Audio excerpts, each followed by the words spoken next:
Hello à tous. Voilà, je m'adresse à vous ce jour pour vous faire un petit coucou. On ne se connaît pas.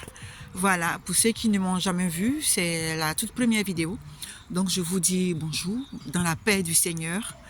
Alors, c'est une petite exhortation pour ce matin. Voilà. Et là, je vous présente déjà le cadre. Je suis au Bourget du Lac, au Jardin du Prieuré, très magnifique. J'aurai l'occasion de vous montrer tous les lieux. Aujourd'hui, c'est pas le but, mais sachez où je me trouve, c'est magnifique. Vous pouvez venir visiter le Bourget du Lac. Voilà, une chouette petite ville, charmante ville en Savoie, à côté de, non loin de Chambéry et de Aix-les-Bains. Voilà, pour ceux qui savent, tant mieux. Pour ceux qui ne savent pas, voilà un peu situé. Alors, ce matin, j'aimerais nous exhorter à quelque chose de très important. Voilà, je sais que par moments, nous traversons des moments difficiles. Voilà, un décès, une situation de travail, des enfants récalcitrants, un mari difficile, une femme compliquée. Et tout ça, ça nous crée des problèmes, ça nous cause soucis. Et tout cela mélangé à autre chose, la vie devient un peu difficile à vivre. Voilà, alors j'aimerais nous exhorter ce matin que dans toute chose, il va falloir prendre du temps à la réflexion, prendre du temps aussi au dialogue et surtout à la prière. Et c'est à la prière que j'aimerais nous exhorter. Nous ne pouvons rien faire sans celui-là même qui nous a donné la vie. Nous ne pouvons pas l'ignorer et régler les problèmes de nous-mêmes. Oui, certes, il nous a dotés d'intelligence, de sagesse. Il y a des problèmes qu'on peut régler. Mais quand ça nous dépasse, il faut qu'on ait le réflexe de nous adresser à notre Dieu. Je parle du Seigneur Jésus-Christ, celui-là même qui s'est donné à la croix pour nous sauver, pour nous donner la vie. Celui-là même qui n'a pas tenu compte de sa condition de fils de Dieu, mais qui s'est rabaissé jusqu'à aller mourir au milieu de deux malfaiteurs. Tout ça par amour pour nous. Alors je nous exhorte aujourd'hui à nous tourner vers lui, à nous adonner à la prière. Oui, je sais que vous êtes en train de dire que oui, dire c'est facile, mais quand tu n'as pas vécu la situation, tu ne peux pas comprendre. Je vous parle en connaissance de cause. Je sais ce que c'est que traverser des difficultés. Pas seulement financières, mais physiques.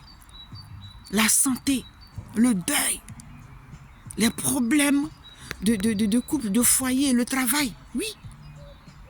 Nous tous, plus ou moins, on a connu un peu de ces petits soucis-là.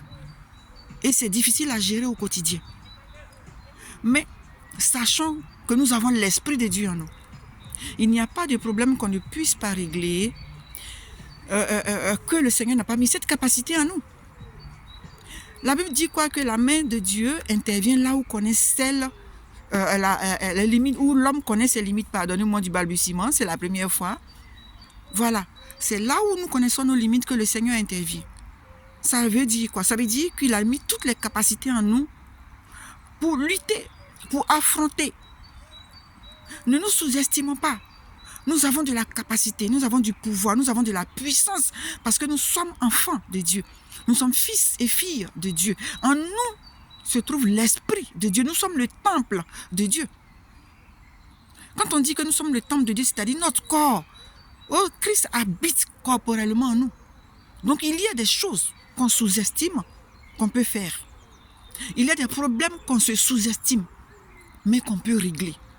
Il suffit d'entrer en nous-mêmes, d'appeler le Seigneur à notre côté et de prier. Quand la Bible dit, quand tu veux prier, c'est Matthieu 6, va dans ta chambre secrète et ton Père qui est là, il entend dans le secret.